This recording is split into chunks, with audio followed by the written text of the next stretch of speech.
Hello there, and welcome to Hobbies of All, Master of None. Today we are building a 3D puzzle. This is from Ravensburger's and it's got 57 pieces. It's a nice little Pikachu pen holder, and I probably need one to keep all of my loose items on my desk in place. I got this for Christmas, so this is about 4 months late, but here we go. Looking at the back of the box and the instructions, it seems like we have a couple of extra pieces in addition to the puzzle, like the base, the rim, and then a paper insert. The instruction simply tells us to assemble the puzzle in the numbered on the back of the puzzle. Now this is quite interesting.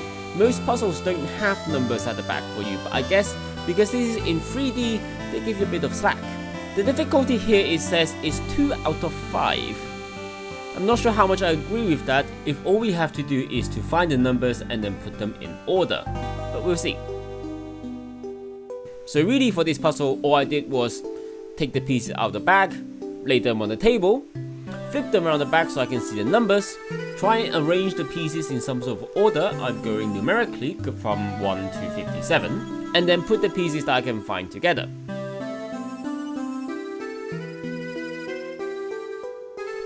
I didn't fully follow through my last step, so instead of assembling from 1 to 57, I just went off with what numbers I could find next to each other.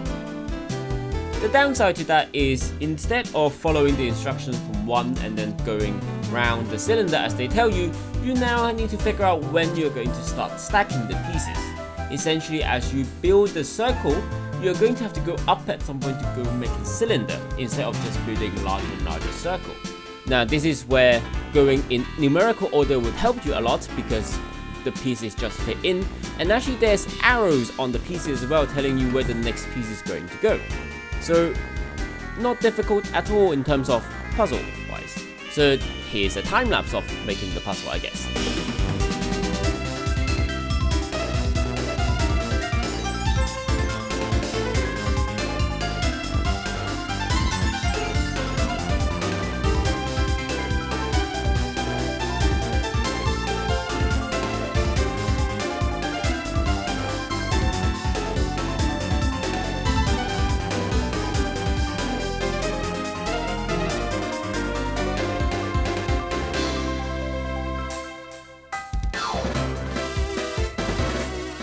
And we end up with a cylinder.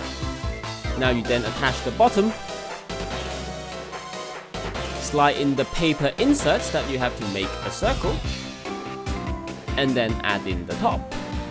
And that gives you a pen holder. Now a puzzle is a puzzle, you get exactly what you expected at the end.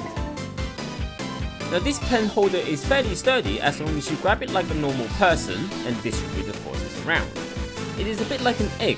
If you grip it really hard on all sides distributing forces evenly, it won't crack.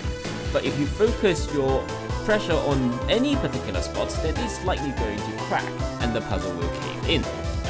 Very nice, I guess it works. Let me grab something and pop, a cutter. It works. Exactly as advertised. This is a quick video of a time-lapse view of a puzzle. If you want to check more of my other videos, check out the links here, and I'll see you in the next video of Hobbies of All, Master of None. Bye!